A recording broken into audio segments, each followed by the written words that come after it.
What's up, man? Hi. Welcome back to Shapel's and another episode of Shapel's World. Congratulations on the new place, Today, man. I have my friend, my good pal, one of the most positive lights in my life, Mr. Toby Morse. Now, I had to have you on because I can't just have you on this wall right here. Oh, that's pretty cool. Thank you. And, I'm honored to be on the and wall. to not have you on the show. I made it to your wall. I appreciate it. Yeah, you did. Yeah. Oh, I had to. Congrats. This is awesome, man. I'm so psyched. Yeah, thank you. Yeah, you also did It's Managed, you know. Yep. And now you're doing Chappelle's World, man. I love it, man. I love it. It's official. Dude, you know, we're fresh off of Jizza, Raekwon the Chef. Last night. And Ghostface Yes. Killer. Never could be illa. Never could be illa. It was fun. It was just being out late. It's kind of weird Yeah. when you haven't been out in a while, you know? Yeah, shows are a little bit weird when they're later like that. You know, and I'm always iffy, especially with rap concerts. I'm always iffy because sometimes these motherfuckers want to come out a little too late. Yeah, your whole thing was like, if they're not on by 10:30, I'm out of here. Oh yeah, I kept saying that. I was like, damn, I'm gonna have to when Uber I saw home. Wu-Tang in 2008, back home in Arizona, bruh, took them 2 hours to come out. Wow. 2 hours. And I was younger at the time, so I stayed, and I was like, I ain't got to be up early for nothing. But it's worth the wait. It was worth the wait. It was. Oh, I felt bad for that concert too. They had this because all of them showed up at different times. Mm-hmm. You know, they all traveled separately. Oh, the original one you saw. Yeah. Yep. And they had this band come on before them. It was these two white dudes, rappers, right? And man, everybody was throwing anything and everything they could at them. Was it young black teenagers? No, it wasn't young black teenagers. Okay. Hey. For those that don't know, there's this group called Young Black Teenagers from the 90s. Yep. That has a white dude in it. And the white dude's name is Cameron. Cameron. He's the first Cameron in a sense. Is he? I don't know about that, man. I mean, Dipset went out yet. Fact check that. Yes. He had dreads. They had a track. Tap the bottle in, twist the cap, hey, tap the bottle in, twist the cap, hey, tap. That was their big song. I saw him perform. I seen him before. Well, you saw them perform? 100%. So Toby goes so far fucking back as far as just mainly hip hop. For sure. Right? Fair enough. Hip hop and hardcore, obviously, because you're a hardcore band. But your hip hop knowledge is insane. It's like your punk knowledge. Yes, it is. Your deep dives in understanding hip hop, and to my like punk knowledge is like you go far. Like I remember where were we at? Oh, we were watching KRS-One.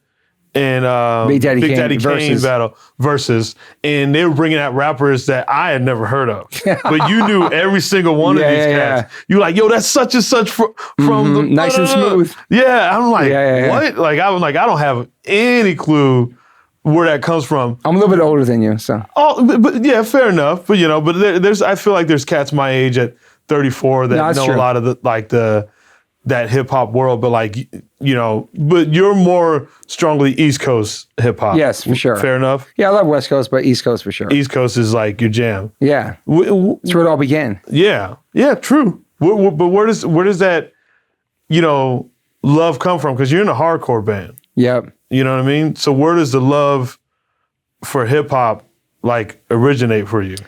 I was pretty young. I started getting into breakdancing around the same time as skateboarding. And there was like a teen center where I lived in this town of Maryland, when I lived in Maryland. Yeah.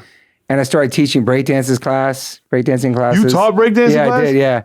Damn it, Deep Dive Lacey didn't find that. I was part of the teen street city breakers. What? Yeah. Are you kidding me? I'll show you a video of me breaking. Is there one we could put? It's on my gram. I said to somebody today, actually asked me about my It's on your gram? Yeah, it's a deep dive on there. It's a deep dive on there? Mm-hmm. We'll search it because I do have to see that. Yeah, well, it's on like your post and all that stuff. Yeah, hell yeah. Okay. Obviously, Run DMC. Yeah. Obviously, Beasties early on, and Sugar Hill Gang, Grandmaster Flash, Curtis Blow, basketball. And then obviously later on, Eric B. and Rakim, the greatest. That's my everything. That's greatest. Yeah. And EPMD. And then moving to New York when I was 1888, it was like Boogie Down Productions, all that. So being in the mix of it at that point probably just boosted like your love for hip hop. Yeah, because you were in New York, it was the melting pot of everything. So you could go to CBGB's on a Sunday afternoon, go see Agnostic Front, and that night my wife worked at the Limelight and Palladium. We could go see Wu-Tang Clan. We could go see Tribe Called Quest, De La Soul. I was showing the flyers the other day. Yeah, there was always shows every night in New York, so you could see all kinds of stuff. But I feel like a lot, like Public Enemy, when they came out, they had a real punk mentality. Like the things they were talking about, you couldn't really talk about on the radio, and that's what resonated kind of punk and hardcore. It wasn't on the radio; it was underground stuff talking about real life issues. Yeah. So when Public Enemy came out, I was like, oh my god, these guys are like punk rock. Yeah. Like whenever I think about it, I always think there's a very solid and dope connection of punk and hip hop, especially like the early years of hip hop. Mm-hmm. Just based off, I would say more so just the energy. Yeah, but also like Africa Bambaataa, he was hanging out in punk clubs. Oh, he was? Yeah, he was hanging out. Yeah, and rockin' don't stop it. Don't rockin' don't stop. Oh shit. Okay. Yeah. Everything was all together. It wasn't like it was. Like I saw Cypress Hill play CBGB's. Damn. You know what I mean? There was always kind of like this. I don't know. It was a New York. I feel like it was a really New York culture. Everything was connected in sense. When I think about New York, like especially like I feel like it was just pumping out, music in such a way that was just like faster than any other, area of the United States. Yeah. It was happening at the same time. That's what made it even more like hip hop and punk rock, all 80s, 90s. 90s was incredible. And it was just clashing together. Or not clashing, but like, yeah. Like KRS-One would play with Sick of It All. Damn. You know what I mean? I saw that show at the Marquee. Yeah. Heather B opened up. There was stuff like that, And that was just even coming from Arizona, you don't have anything like that, where like that's the scene from New York. Now these people may come out and do shows in Arizona, but like there wasn't a scene like that. I don't feel like there's like a strong enough, like I guess I'm comparing it to New York. I don't think there's a strong enough hip hop scene in Arizona to where like people can, where it's just flushing out so much talent. Yeah, who's like from Arizona? You saw a bunch of artists that are like some of the biggest artists in the world before they were even big. Yeah. Right? Mm-hmm. Like I got to be in the Onyx Slam video before they even blew up. When Onyx put back the fuck up out. You're in some fucking music video. And I'm in the Shifty video. Those in the House of Pain. Shamrocks and Shenanigans, I'm in that video too, showing my back tattoo. And that Ezak was there, all of us, and like I gave Everlasting, these guys, some Sick of It All gear, and Everlasting rocking the Sick of It All hat in that video if you watch it. Damn. And that was in New York. That was in New York moment, the House of Pain days, when they came out there in Cypress Hill. They shot their video at Astor Place in Manhattan. They looked like New York cats. You know what I mean? Back then, yeah. And you also saw Wu-Tang before they were like... Yeah, I saw them play Protect Your Neck when it first came out, the Palladium, because my wife worked there, so she got me in. And it was all How of big's them, the Palladium? it was huge, thousands, a couple thousand. Uh-huh. And they performed, it was a Hot 97 thing, and they came out and did Protect Your Neck. They were all there together. It was incredible. And then fast forward, I saw Wu-Tang play when Old Dirty Bastard was on the run. And he wasn't there, but at the end of the night, like a spotlight came on. I got goosebumps, and all of a sudden they started playing Shimmy Shimmy, and he came through the crowd with a hoodie on, and the whole place went crazy. But that night he got arrested on 42nd Street. Oh, because he was hiding out. Yeah. But he came out to do Shimmy Shimmy. Dude. It was like some goosebump shit. It was amazing, man. He came out of the crowd crazy, and then I heard that night, it was on the news right the next day, like they got him, because he was wanted for a while. I don't know why. And obviously, yeah, like when I think about you with hip hop, and I think about, your band H2O, like I feel like you have hip hop influence for sure. But I'll never rhyme. It's not like you're like rhyming, like trying to like be something, but like the hip hop energy is there. You saw it on stage? Oh yeah, I see it on stage. Every time you perform, like you have like a different way of going about performing, like than most people in hardcore bands do. Like you're very like. I don't think it's on purpose though at all. No, it's just what you feel. Mm-hmm. You but know I do rhyme. I mean, you're the one who told me that I do rhyme a lot of my lyrics. I don't even think about that. Yeah, I catch a lot of it. But I don't rhyme them. I sing. I don't know. It's weird. Yeah, it's like you have a melody to it. Uh-huh. You know, like which like I mean that's a lot of rap. Yeah. You know what I mean? Like, would you ever try to rap? I know you love hip hop as well. Would I try to rap? Yeah. That's what I'm saying. We love. Would I try to fucking rap? I'm just saying, like we love it so much. I would never want to disrespect it and try to come out like, yo, I'm rhyming now. I can rhyme when I sing along to things. Like I've posted some dumb like freestyle videos on YouTube. Really? Yeah. I'm gonna deep dive that. You don't have to. We're gonna put a good clip in this. They're so stupid. I was with my friends. This was back when I was drinking. And I love to see it. You know, get out of here, Casey. And I was just saying like the stupidest shit. No, actually I have them hidden. That's what it is. Wow. Yeah. Deep dive Lacey. Yeah, deep dive. Yeah, I have them hidden because they're embarrassing. I was. But you know what I mean? You love it so much. I would never want to try it. I mean, people always ask me to try it. You should do this and that. Hazen Street, we kind of have a flow, but it's different. No, yeah. I was gonna say with Hazen Street, like that. You know, still same energy. You know what I mean? Like even though it like crossed the path of like, or just it's a hardcore band. Yeah. You know, but yeah, I mean, to like rap. It's a different skill. It is, man. You know, when I was watching Ghostface and Raekwon and GZA on stage last night, I was like, there's no way in hell I could do that. You know, they're like, and people look at it because they make it look so easy, and they do it so well.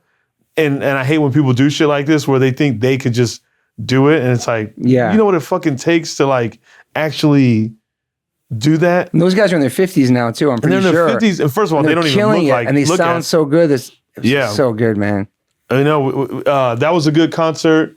Madball was a good concert that I went to. Your first Madball show, You've been showing me a lot. Yeah. You've been teaching me a lot. Like I feel like you're my like what HR was to like Ian MacKaye and Henry Rollins. Like I feel like you're my. Like he was like a teacher to them in a sense. And I feel like that's how it is with you. Cause you know, I feel like I'm like this tourist, you know. You know a lot though. I do know a lot, but like, and I love going into just like, once you show me something, I'm going to do anything and everything I can to learn all that I need to know about it. You sent me a clip a couple months ago of us like synchronized kind of jumping on stage at the Warped Tour. Yeah. I'd never seen that before in my life. And then I posted. Did you post it? Yeah, people were like, oh my God, what is this? Go to Toby's Instagram. It's right there. Yep. Look at him. So watch this for a second. It's like synchronized jumping. I'm like, what's going on here, man? I got my Snoop Dogg shirt on though. Yeah, you got a Snoop Dogg shirt on. And you told me that wasn't even like planned. No. That, like they just, like you guys just figure out things on stage. Yeah. Like that's what I'm saying. Like I love finding out all these type of like different things in the world of like music. Like, oh, was that a planned thing? Like, do they do that on the regular? And then to find out, no, you don't. No, man. You know what I mean? Like this, you guys just have been playing together so long that you just maybe get bored and try. I don't know. Try. Yeah, maybe Adam and Todd had that plan, but I didn't know what was going on. Oh, you did it? Well, they're the ones spinning together. It was perfect. You know what I mean? No, it was. I mean, it's dope to see. But yeah, like I said, you've been showing me so much. Like I've heard of Madball. Mm-hmm. You know, when I was younger, obviously, like you know, you would see the name Madball like all the time. You know, but you know, obviously, and same with H2O. It was almost like a given. Like you just know those bands exist. You know who they are. But like, I wouldn't say that I strongly listened to the band. Yeah. But then you know the name. Know the name. Yeah. You know the logos. You see it, and it's just very, especially for a guy like me that would read like those magazines all the time and stuff. But you know. You drop so much like history on me about like all these bands, and then when I see it, it's like a spectacle. You see it a different way, like I've seen it a different way. You get it more, maybe the history. Yeah, and it's like like obviously like it's refreshing. Like I'm like a new face to it, but like I feel like I fit right at home with it. Yeah. I agree. Makes sense. It's cool. Like you love the bands now. Like you're buying their merch and like. And you ask me support. Like, should I buy it from this website? Does this go to the artist or to the company? I'm like, yeah, buy it from here. Yeah, I think it's so good. I think all that stuff is very important. Yeah.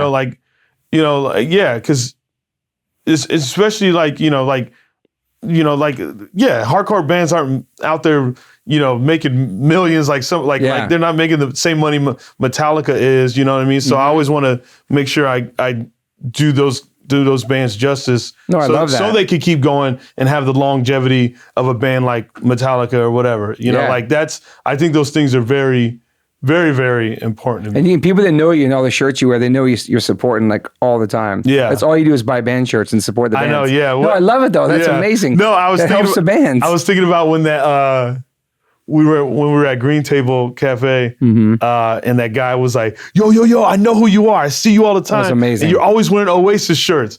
Trying to check you. Yeah, he was like, are you a real Oasis fan? And I was like, bruh, I lifted up my sleeve and I was like, live forever, right here, tattooed, He goes, oh, okay. He goes, I had to check you, you know what I mean? Which I thought was actually really cool. Yeah, it was cool. He was nice about it too. He was super nice about it. He got excited about it, but I'm not gonna wear a band T-shirt or anything like that if I don't really fuck with it's a bad look. It's a bad look. Yeah. And I know. And I'm not that guy. Also, I'm not gonna press people. I used to be like, yo, what how many fucking songs you know? I know. That's the thing that people do, man. I know, and I'm like, man, what am I doing? They call it like punk rock police type shit. Yeah, it's almost like when checking people's credibility. Yeah, like it's like a Crip and they see another guy that comes into their territory that's wearing blue, but they don't. They're like, I ain't never seen you before. Like, what's your credibility? Blah blah blah. Who do you know? Blah blah blah. All, like it's not that intense, but it's kind of like that. Like I used to get that intense about it though. But if you think about it, we were all posers at one point. When we were kids, like maybe held you mall grabbed your skateboard or you wore a T-shirt that you saw somebody else wearing at school and you're trying to fit in. Yeah. But then you learn about those bands after, but you have the T-shirt first sometimes. So I think we've all been there in our lives, like trying to figure out what kind of music we like or not really fitting in, but like if you're a skater, you're exposed to at least for me in the 80s, like so many different bands and Caballero was wearing a Misfits shirt and Thrasher Mag. You see all these things. You're like, oh my God, I want to look like him. Yeah. You're not really sure what the band's about. You're not even sure. But then you get it, then you figure it out. Okay, now I like it. But that's, I remember when I was younger, I was buying CDs just based off of the way the cover looked. Wow. The album cover. Artwork? Yeah, just the artwork alone, I would buy CDs. That's how I discovered GBH. Wow. I just saw. I thought the cover,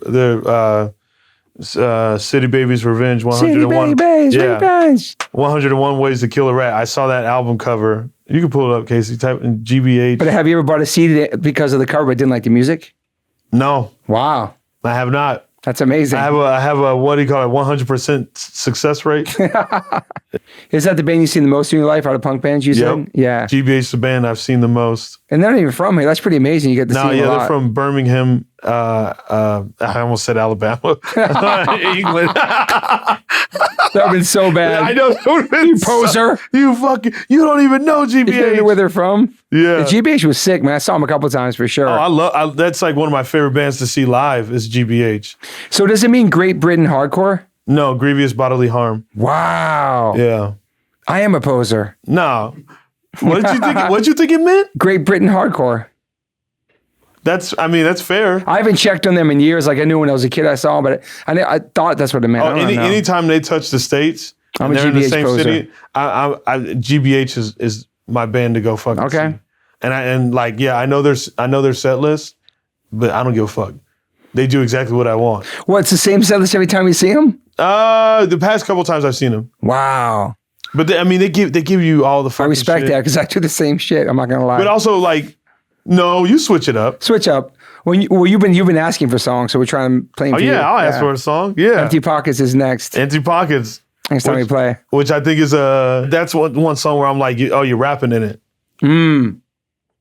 It's not about the brothers of the edge of canes and people shooting up the blocks because of empty. But it has that bounce too, though. Yeah, it has a bounce to it. Wow. So that's why I was like, oh, he's flowing right there. That's where his lyrical flow. Some real deep dive lacy shit right there. I know. I'm.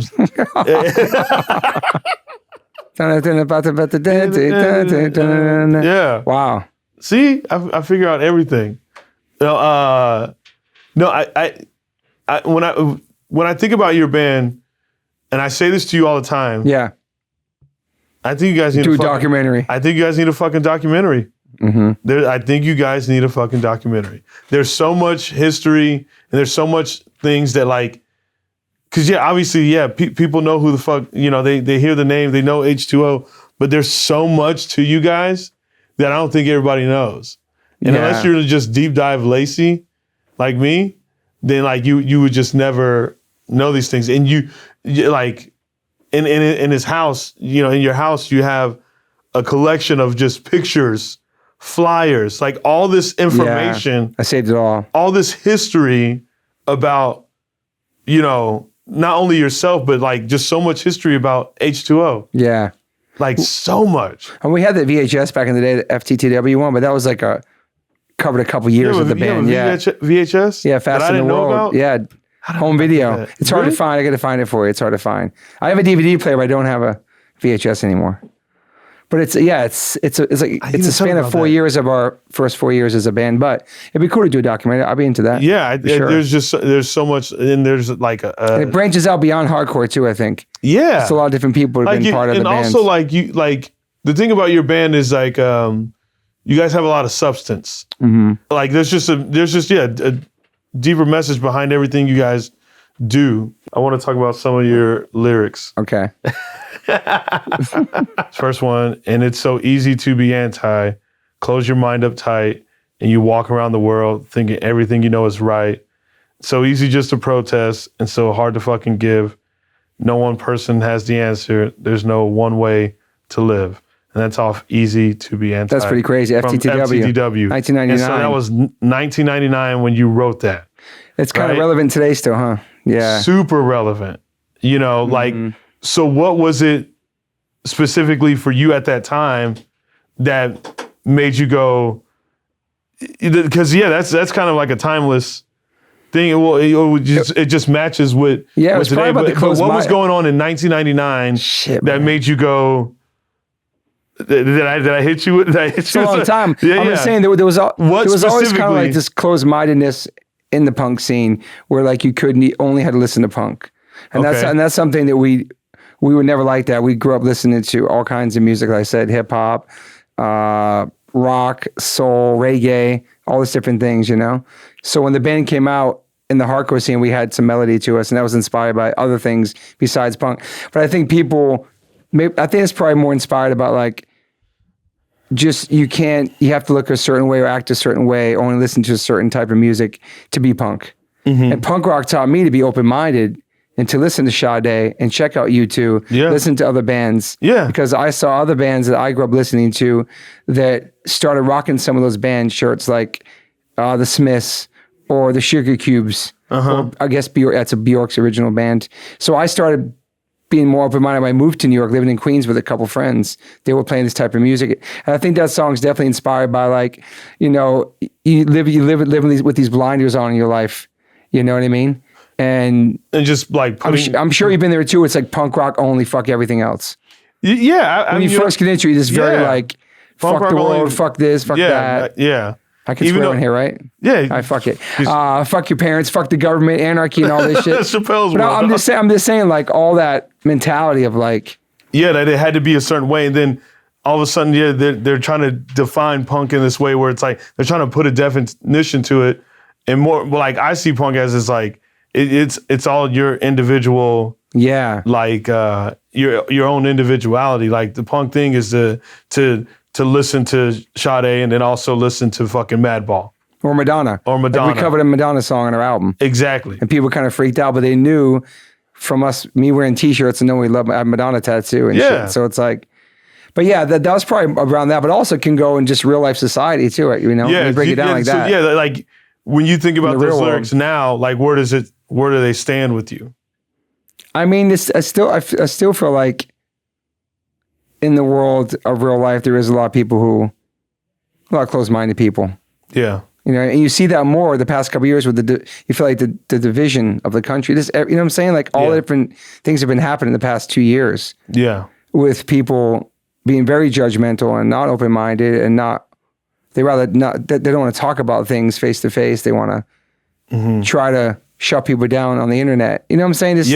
It could be totally all that stuff. Like these kind of conversations are so important because It doesn't really happen. Thank God for podcasts. Yeah. Because this kind of stuff happens. You can talk about things. I'm all about the fucking dialogue. I know. I can't like, I don't know. I don't believe in this like world of like not like talking to someone because they think a certain way. Yeah. I'm curious how you got there. Yeah. Like that's more my thing. Like, oh, how did you find that thought process? Mm-hmm.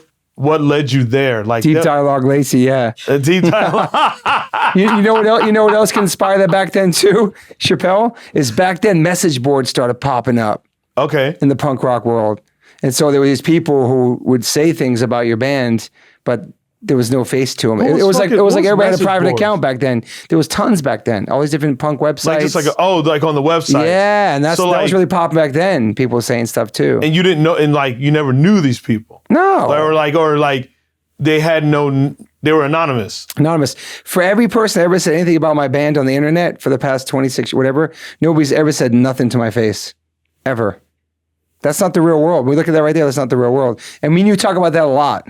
We do. We do go in depth in that kind of stuff, you know. But you do get frustrated. Sorry, you do get frustrated because you want to respond. You want to talk to somebody and have a conversation, but you're never going to win an internet argument ever. No. So never. It's like, don't even respond. But back then, the message was we're popping. We signed to a major label, sellouts, this and that. Yeah. I don't think anyone wins an internet argument. Nah, never. That never happened. Man. You know what I mean? Yeah. Because what did you do? What did you fucking figure out? Exactly. You know, like it'd be great to have conversations in real life. Like, come to the show, come to the merch booth. Let's talk about it. Yeah. Let's talk. I always think about that with Nickelback. You know, shout out to Nickelback. Nickelback. I didn't mean to say that. Nickelback. That's gonna be the name of my band, Nickelback. No, Nickelback.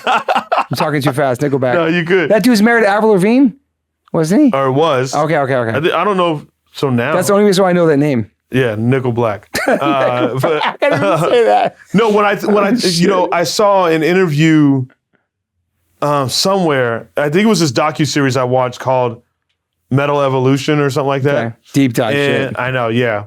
Yeah, so I was watching that docuseries, and I want to say it was on that where Chad Kroeger, the lead singer, was talking about Nickelback and you know, the hate or whatever. He said I think the interviewer was bringing up like the backlash they get, all the hate, blah blah blah, and then the thing he said, come to a show. Yeah, come to a show. I think he said something like, how many of those people have been to a show? And I'm not a Nickelback fan. Okay. And I would not be surprised because you're very open-minded. I am very open-minded, but like I can't connect with it. Like that's one band that's just kind of hard for me to connect with. And listen, I used to talk that shit, but then when I watched that interview, I grew respect. I like to check it out. Yeah. For that dude for saying that. He was like, come to a show then. See a show. And meanwhile, they get a lot of hate, but they're a band that sells out arenas. Mm-hmm.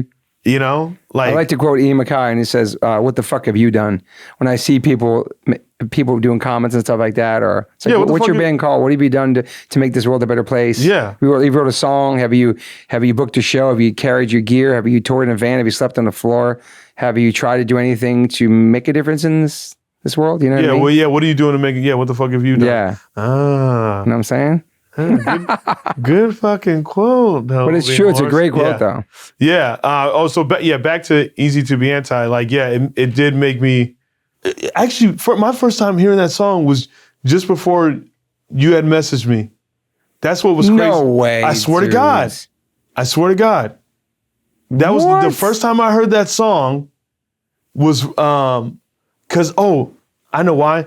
My boy Thomas Eppolito. Yes, what up, Thomas? Back home in Arizona. Yeah. My dude that's been a fan of you guys. Yeah. You've seen you guys back in like 2005 and shit like that, back in New York. We were talking about like everything that was going on, just how society's like, we need to be this way, we need to do this, you need to do that, like with so much. And he was like, dude, you gotta listen to this H2O song. Like he goes, the song's like so relevant to today. It's crazy. And this was right before I met you, right before you messaged me, you commented on my Circle Jerks photo. That's crazy, man. Yes. That's wild, man. So fucking wild. That's the world putting us together. It's interesting. Oh, man. yeah. I think it's very, very interesting.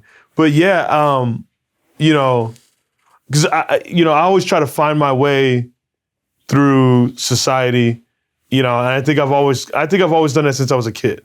Mm-hmm. Like I know you talk about some of your lyrics of being the black sheep. Yeah. And I, obviously I'm black, so I feel like a black sheep.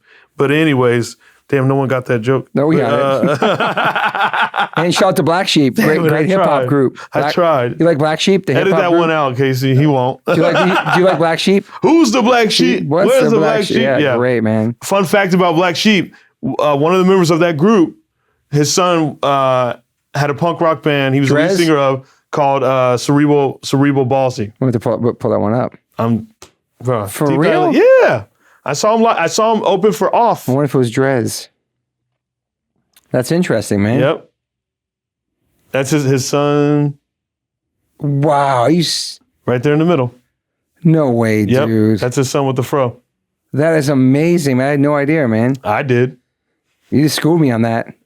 Yeah, I saw him open for Off. And I remember I just had stopped drinking when I went to this concert. I just had stopped drinking. And I was just trying to find my way again. And so I rooted back to like going to punk rock shows because I hadn't been to like, punk shows in like a minute. And you started drinking, you stopped going to shows? When I stopped drinking? You started when you were drinking, you stopped going to shows kind of? Or I just know when I was heavy drinking, I just wasn't as active with it. Yeah. And I don't know, I just always knew I could root back to punk. It's always going to be there for you, man. Yeah, that was, it's never left. So yeah, I was like, oh, I love Off. Let me go see Off, and then Cerebral Ballsy was opening for him, and I remember, it was like this new life that I had felt that I hadn't felt in years. Yeah, you know what I mean. Like it was like I was rediscovering, rediscovering or trying to figure out who Shapel Lacey, the non-alcoholic was. Mm-hmm. Was that your first time quit drinking? I had tried quite a few times.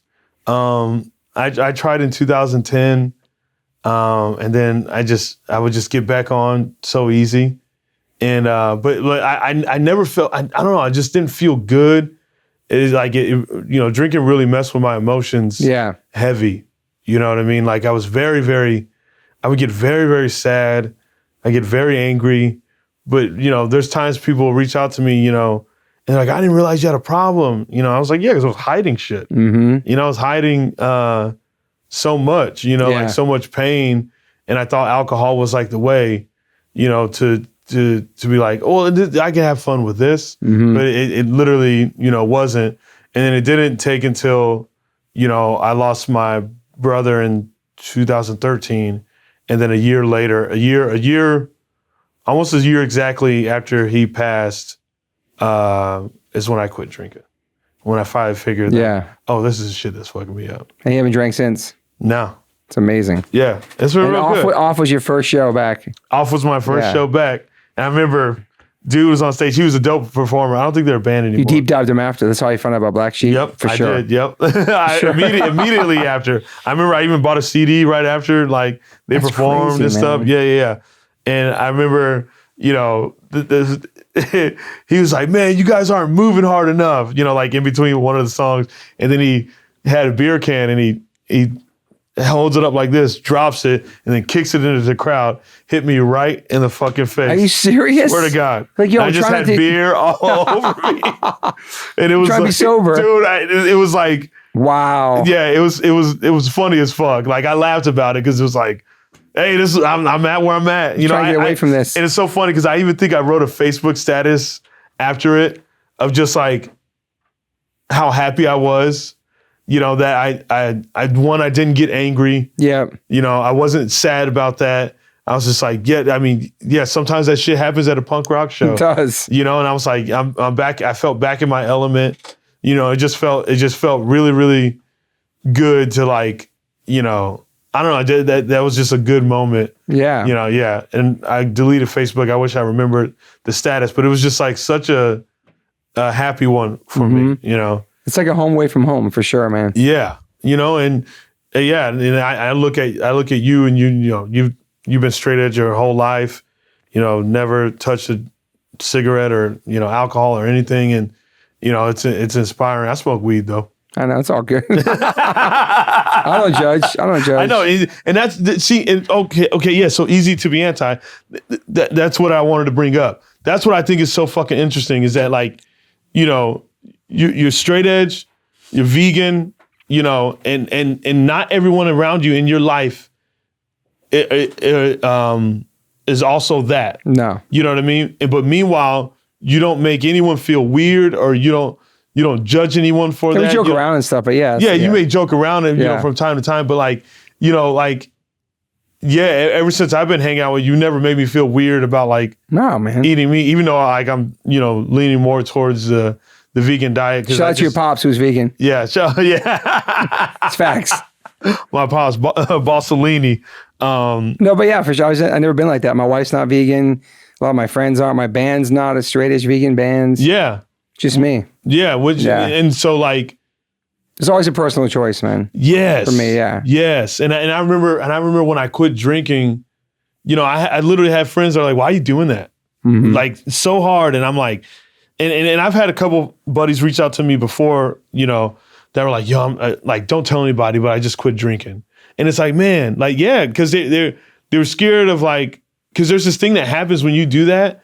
Like your friends are like, why are you doing that for? Come on. Like, you're fine. Like they try to tell you you're fine. Like, they try to bring out this level of an alcoholic. That it's like, okay, maybe I'm not that level of an alcoholic, but I have a problem. Yeah. You know what I mean? Like, it doesn't mean I don't have a problem because I'm like, what, I have to fucking be like drunk on the side of the road and wake up and I'm like, oh shit. No, that doesn't mean like there's levels to it, that's why I've even had friends go to AA meetings and go, man, I'm not that crazy, and they get right back on it. You know what I mean? And where it's like that's not the point of that. Like you're your own person. 100%. That's not a group. Mm-hmm. You know what I mean? It's a bunch of people that are attending this thing that have their own individual problems. 100%. Quit making yourself not I don't know. It's just, and which is wrapped up in your lyrics, of easy to be anti. It's just shit like that. There's so many layers to that song. Yeah, for sure. And it was written in 1999. It's crazy. And meanwhile, it holds still weight. Relevant. It's pretty crazy, man. Today. Yeah. And I'm looking at Snoop Dogg behind you. I definitely got a contact buzz there for sure at the Up and Smoke tour. Me, Hoy, and Rusty. I saw 2 nights. Saw in New York and Connecticut. There was so much weed in that venue, man. And I definitely felt weird when I walked out of there. And the people I was with, shout out to Hoya Madball, he'll tell you that I got my first contact buzz at the Up and Smoke tour. Yeah. Y'all remember that tour, Up and Smoke tour? Eminem, Dr. Dre, Snoop, Dub C. That was 1999, right? Maybe. It was incredible, man. When the fuck was that? Probably tour? 2001 because Chronic 2001 was out. Yeah. Let's see what year that was. Yeah, it was 2000 or 2001? Yeah, it was 2000. 2000. Yeah. That was an incredible show, man. Saw that twice. Oh, I can only imagine. Yeah. I've seen Snoop Dogg in concert. That's your favorite MC. I love Snoop Dogg. Yeah. Super posy. I love his whole story. It's so inspiring, everything. And I like his kind of lazy of a flow, totally. But he's so locked into the beat. 100%. And I don't know, his swagger, his whole journey is incredible, man. I think is amazing. I love that he does push a lot of positivity. When you learn about the dude, he really is, from what I've learned about him being an outsider, I'm like, oh, he's actually a pretty positive dude. Yeah, man. Football coach, all that stuff. Football coach, for kids, it's I think he's and he tries his best to help out other artists. I think he tried to help out he put on this group called LBC Movement. They were younger guys. This was back in 2014 or 15. Sorry, deep dive, Lacey. No, I love that. But imagine if I was I'm straight edge. I only listen to straight edge music. I only listen to straight edge. I would never even heard Snoop Dogg. Yeah, so I was sure. Yeah, you know what I mean? Yeah, you would have never given Snoop Dogg a chance. You'd be like, nah, that's not straight edge. Yeah. Yes. Oh, that's what. Life's too short to have I don't know. Not open To minds. narrow yourself down to just this Yeah, small there's so much. pocket. But yeah, that's the group he put on LBC Movement. I mean, I was right. Is it? It's 2015. Yo, I'm Coldplay, you're Oasis. This is another thing about us. Yeah. He's Coldplay, I'm Oasis. I'm Black Flag, you're Minor Threat. 100%. 100%. And that's fair. It's fair, yeah. And that's very, very fair. Yeah, I put Coldplay up there with a lot of bands, man. You put Oasis up there, a lot of bands. Oh, I do. Would you put Oasis up there above Rollins? Above Rollins? Yeah, like if it was a top 3 or something. Why you do that? I have to do it. When I ask you a question like that, would you put Coldplay over In Mackay? I'll put Coldplay as the number 1 group out of all my groups. I have to say it, man. Really? I have to, bro. Well, maybe in my adult age. Also, right, who's looking around? Yeah, maybe you should cut this out. No, I'm just saying, in my adult life, since I've been a father for 18 years, all that, somehow Coldplay came into my life and totally put me in a level of emo-ness that I've never experienced. Like, they put me on a different level of positivity. I'm just saying, like, punk rock, good emo. Yeah, punk rock and all that. 7 Seconds, Minor Threat, Gorilla Biscuits, Dag Nasty, all that incredible. Verbal Assault, super inspiring, positive in my life. But later on in life, Freddie Madball on the Hazen Street tour, he's like, yo, you gotta check out Coldplay. I'm like, Coldplay? You know, Freddie Madball is the one that told facts, bro. Yeah. What? Yeah.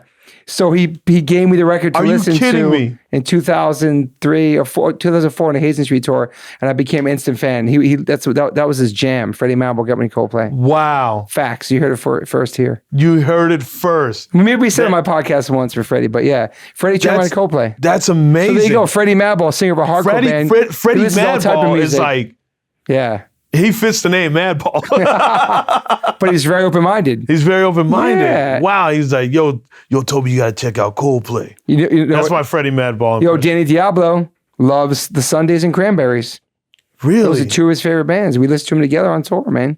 And like the dudes he's like mentioning are like some fucking hardcore dudes. But they also listen to other types of music. Yeah. We did hip-hop shows with them growing up. And that's what's fucking amazing. Yeah. Damn, I did not know that. Yeah. All right, yeah, I put Oasis up there. See? Yeah, I would have to. Mm-hmm. I was having the last episode I did with my boy Chin, who produces Fighter and the Kid and stuff. He was like, if there's one like, that island question, left on an island with, I said Oasis. Yeah. Would yours be Coldplay? 100%. Damn. Respect. Will the Island Boys be on that island too or no? Island boy. I'm an island boy. I hope not, man. I hope fucking not. But yeah, Coldplay on the island for sure, and you would have Oasis. That's sick. Yeah. Without the Island Boys. Yeah, no. We don't need them on an island. Coldplay on the island would be so sick. They could drop us off. Yeah. Because I want to be entertained by them for that couple, just for that drive, and then drop me off and then fucking, hey, get your island ass out of here. Are you a Tupac? I say the name right? I always say his name. Tupac. Tupac. I'm joking. I'm joking. No, you're good. Tupac versus Biggie. Sheesh. You asked me what I think. What you like better? Out of Tupac and Biggie? So I knew Tupac more. Okay. So my younger years, just like what you just said, I think if I was younger, I'd say Tupac because that's all I knew. But ever since I've jumped into the Biggie world as an adult, I think I'm gonna have to go Biggie. Yeah, both incredible though. Both incredible. I mean, yeah, you're. I mean, we're talking about some really dope fucking artists here, but I would say Biggie. Yeah, incredible, man. Yeah, but Tupac, like, I mean, I remember like, because growing up in Arizona, like, East Coast hip hop wasn't really thrown our way like that way. Not that I remember. Like my stepfather, like all he would play was West Coast hip hop. Yeah, for sure. That's all I heard. That's all I heard in the house. Like Mac 10, Ice Cube, obviously Dr. Dre. All that was like all that stuff. That whole era of West Coast hip hop. Even going into the Bay Area, Too Short. Did you hear Biggie before like the whole rivalry thing or no? Had you heard of him before that? Yeah. Okay. Yeah. And it was kind of weird. Like that's a pretty strong memory of like, it's crazy, man. Like even though I was very young, I mean, he died in 96 or 96 Tupac, 97 Biggie. Yeah. yeah, I remember it so clearly before that, before they had died. It's amazing. Yeah. Before they had died, I do remember like both of them so clearly. And then obviously like the rivalry. Yeah. That was like it was just such a known thing. Like, how could you miss it? You know? But yeah, and oddly enough, like even, you know, that's why I love Snoop Dogg so much. He was the only rapper I actually connected with. Got you. When I was younger. Out of the West Coast stuff. Yeah, out of the West Coast stuff. You know, when I heard NWA, and there's certain Ice Cube songs actually. Ice Cube. Those solo records are incredible. Yeah, man. the solo records are insanely incredible. Lethal Injection, Predator, incredible, man. America's Most Wanted. Yeah, first one. Yeah, that first one. Like when I think of those, I guess like I don't know. Some like West Coast hip hop was just a little too aggressive for me, or just not even was aggressive. It just didn't. I don't know. I just had no like real connection to it. Yeah. You know, I couldn't find it. And now I can listen to it, and I fucking, you know, have a massive appreciation for it. Yeah. But like, yeah, when I was younger, it just wasn't like the thing. It was all that fucking grunge. Yeah. Yeah. You were super young in '97, huh? That's crazy. 97. I was born in 87. What did that make me, 10? Wow. Yeah, I was That's crazy. 10. I'm old. That's nuts. I know. I mean, you're not old. You're I'm older as your dad, though. I'm probably close to your dad's age. You guys are 2 years apart. Damn. Okay. Yeah. It was just kind of fucking funny. It's so crazy. We're connected by punk rock and stuff. It's wild, man. Oh, different age groups and generations. Different age groups. It's awesome. Oh, more. Oh, yeah. I have more lyrics. Let's get some more lyrics, bro. Break them out. Let's do it. It's a lyrics battle. All right. This is off Ever Ready. Sick. Okay. I've come too far now to ever close my eyes, made my mistakes, and I wear no disguise. I speak my mind and let the rumors twist the worlds around. Some try so hard, but no one gets me down. Pretty sick. That was 96? 97. 97? Mm-hmm. Okay. What was that? Damn, it's so long ago too, man. I think it's also like come too far.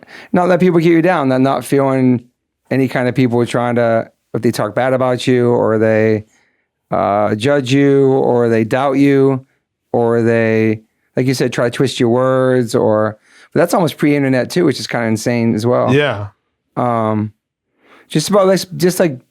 Try Be Can't Bring Me Down. It's definitely inspired by You Can't Bring Me Down by Suicidal for sure. Oh, really? Massive Suicidal fans. Mm-hmm.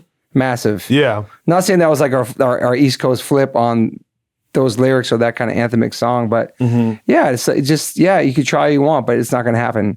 Like, I know who I am and that's all that matters. You know, what you say, words are just words. Mm-hmm. Well, I'm you know, I've seen you guys live like, I think 3 or 4 times now. I've been able to watch you guys perform. And I notice whenever Ever Ready comes up and like, you know, when the way the fans react to it in such a way, like it's just like, fuck yeah for them. Yeah. You know, and I feel it too, you know, like your lyrics are positive, but not like, I think people can be positive and also oblivious at the same time. Whereas like your lyrics are positive and not take shit too. And not take shit. Yeah. It doesn't mean you're weak or like if you're sensitive or positive, doesn't mean that you still can't check somebody. You're not like, I don't know what I'm trying to say. What like you know, people that are like just so fucking positive. But you're not in reality, or you're not. Yeah, it is almost like to where it's like the reality's gone. Living in the bubble as such, like a little. You know what I'm trying to say? You know what I'm trying to say? I dropped out of college. Shit, I might as well dropped out of high school. You can be positive and not take any shit and believe in yourself and. Meatball, give me a thesaurus. I don't know if that'll help. And Everready is like the battery. Energizer Rabbit keeps going. You know keeps going. That's Everready, yeah. Oh, okay. Don't stop. Don't give up. And you don't stop. Mm-hmm. Damn. That's what I feel whenever, you know, like, and it's fun watching. That's what's really cool. Like, it's a fun song. Is watching your fans like, get so excited and so happy, to sing along with you. Mm-hmm. Your lyrics. That's a fun sing along too. Yeah, that's what I'm saying. Like, I'm like, damn, like it's just, especially like the breakdown, like just people just are just uplifted. Yeah. That's a good one, yeah. Hold on, I actually have a video. I'll send it to Casey. I have a video. I come too far now to ever close my eyes. I like that lead Todd Morse does.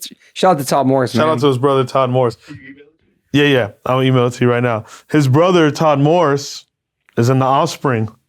Yes, say something now, Casey. Yes, sir. What's going on? Casey's not an Offspring fan. I hear you. Hey. Yeah. No, he's good.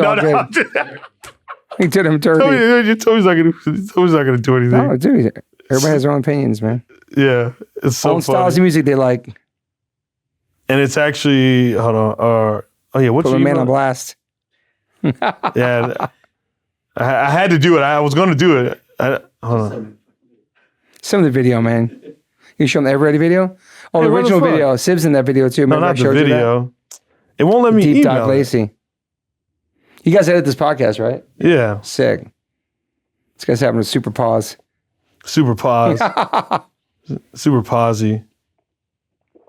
It won't let me email it. Here. I saw a send it to your phone. See if it emailed it to you. It won't let me email it. I think having this picture behind you is going to be a good for having Rollins on here someday. I hope to one day.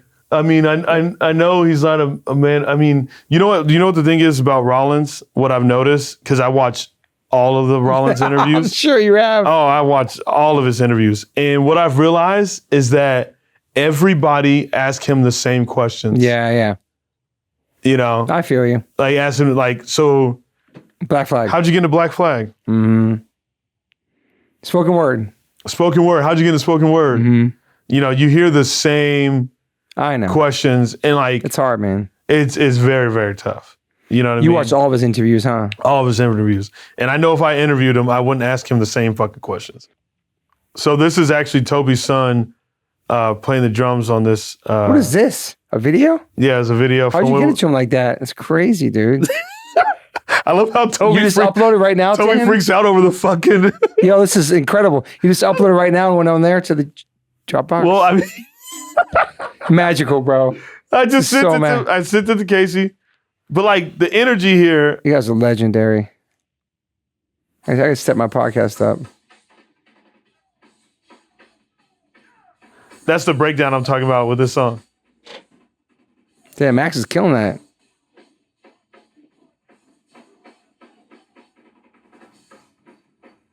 And then look at you. Shapel is like right there behind the drums. It's just dope, like it's good crowd. Good crowd. There we go. Yeah. But that's a fun one, dude. Yeah, that's a fun. That breakdown is fucking amazing. He killed that shit. But yeah, I don't know. That's what I really love about your lyrics, and like and moving forward into One Life, One Chance. Mm-hmm. Man, that's a beautiful fucking song. Yeah, it's an anthem one. Big anthem. Yeah, that's I have it tattooed on my. Todd Morse right there too. Yeah, man. Like that. He wrote those lyrics. Todd Morse, yes, Todd Morse. Really? Mm-hmm. Damn. Todd Morse, give him props. Shout out to Todd fucking Morse and the Offspring. Todd Morse wrote a lot of great songs in H2O. Todd Morse wrote a lot of great songs in H2O. Yeah. So his brother is in. Yeah, Todd Morse, my brother, man. Amazing songwriter. Great to have him in the band for all those years. So happy for him. He's on the Offspring now. Yeah. He's doing great. He's doing fucking great. Amazing family. It's amazing. That's why it was amazing. I got to see Todd play with you guys, which was fucking amazing. Pretty rare these days. Yeah, rare. And when was the last time he played with y'all? Couple years at least, man. He tries his best to play with us, but it's hard, man. It's cool. It's cool to fucking see. That was great. And you were at the first show that Max played with us, a full set. Yep. That was beautiful, man. Mm-hmm. It was a beautiful fucking night. Todd Morse, yeah. But yeah, I don't know, man. It's just like I said, I never really listened to H2O growing up, but the way I feel about it right now, I know I would have felt that same way as a kid. Thank you. It's cool he came into your life at this time of your life too. It's awesome. It was like perfect. It was like a perfect thing, because when I think about like as I've been climbing up and, with doing comedy and, I go out and do these shows and, people are recognizing me on the street, like. Me and you together the other day. Oh, yeah. Someone recognized us as a fucking duo. Walking down the street. They're like, yo, love is tight, H2O. That was funny. All in the same fucking, That was awesome. That was kind of amazing. But, like when I think about as I climb into this shit and, I don't know if I mentioned this to you before, but yeah, like I do get a little weird at like people recognizing me and, shit like that, because when I think about what I do, that's not why I do it. I don't do it to for people to like recognize me and like say these, I do it because I like it. And don't get me wrong, like I'm not saying I would be disrespectful to these fucking people, because they're just showing their love and appreciation. 100%. But I think with you coming in, you and your band and your family coming into my life, just helps me like have this like, home to go to of humbleness and like chill and like, literally our home. Yeah.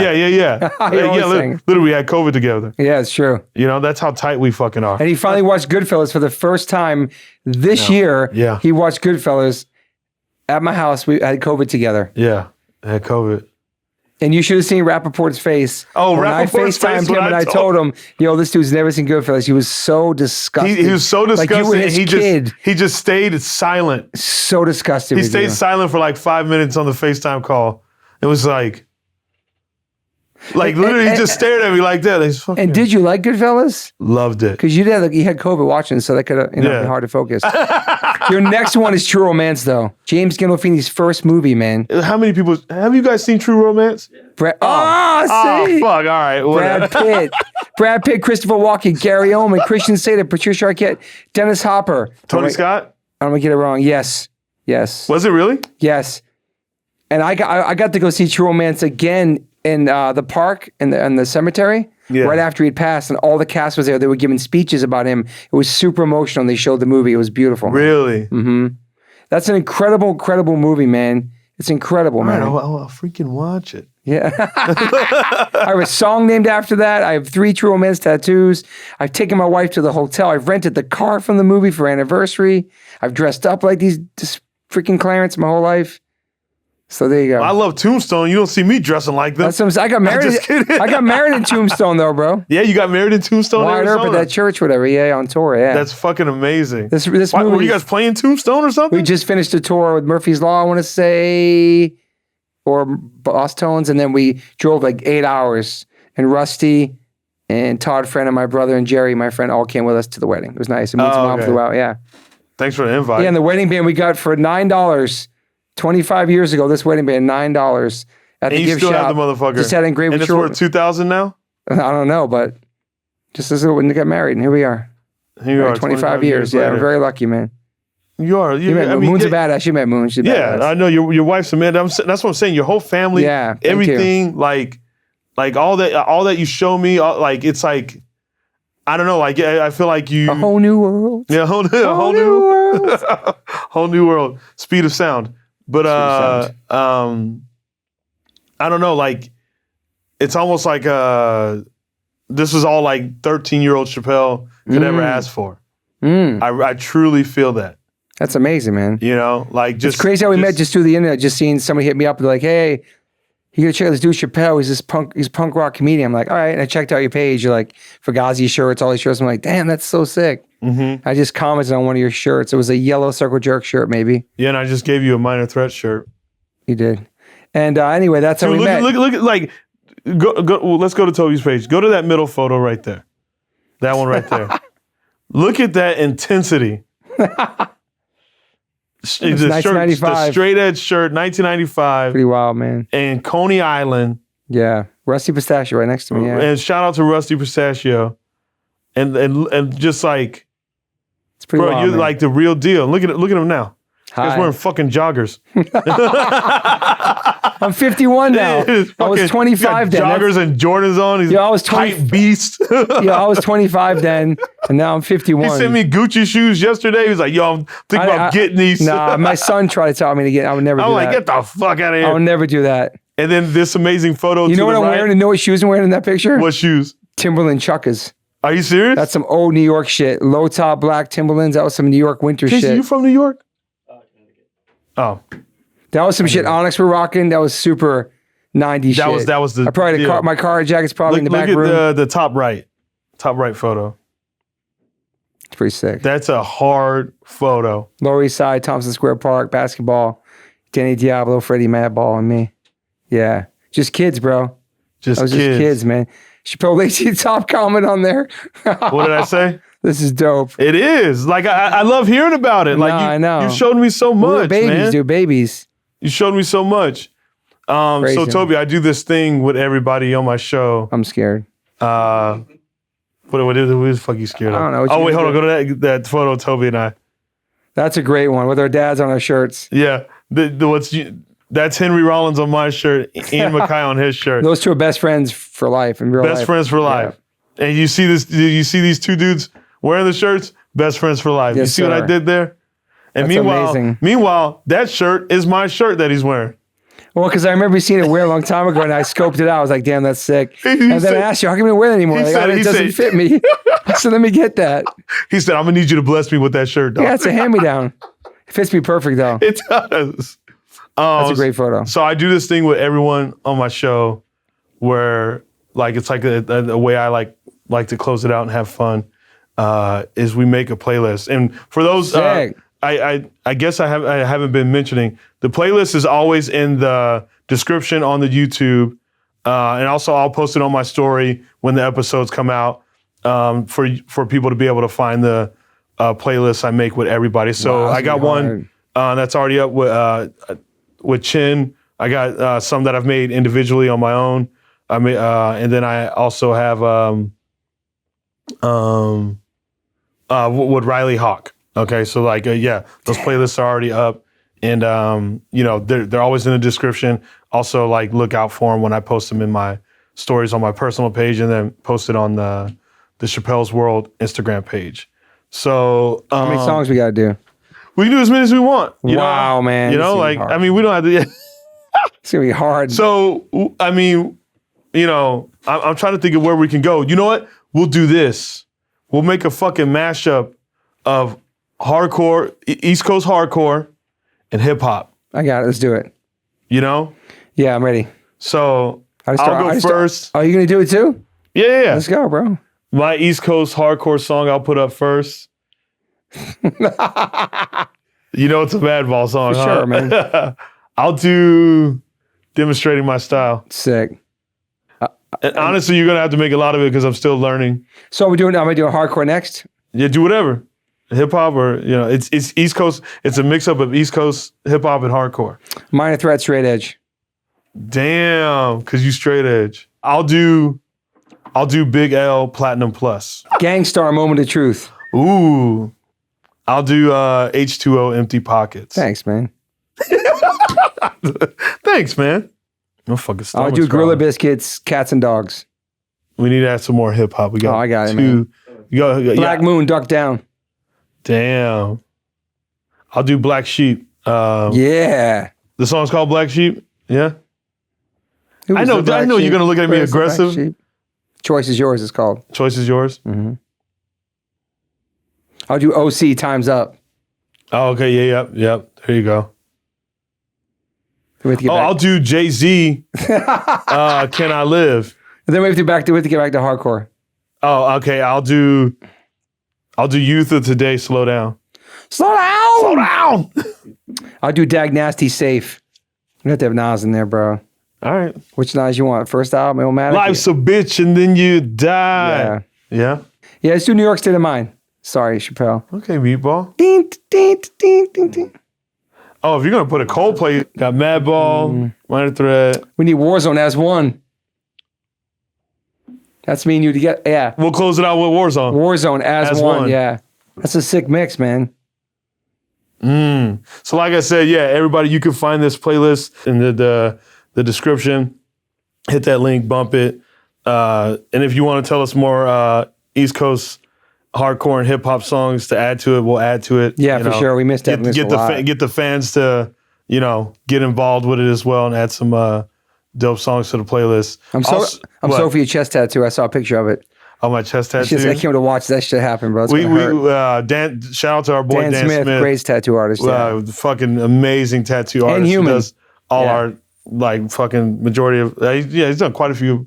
But he's gonna get it right here, right, middle of your chest. Yeah, I can't wait to watch that, bro. That shit hurts. Yeah, bro, you think I'm scared? I got raw power tattooed on my fucking collarbone. Don't make me pull out a picture of you getting tattooed at the shop. From where? All of your tats. Which one? The faces you make. And when you're in pain. I made a face on one tattoo. It's okay. And it was the FTTW. What's the most painful tat? Your finger, though, for sure. My PMA was the most painful tat. Yeah, finger tats hurt bad, bro. Finger tat fucking hurt so bad.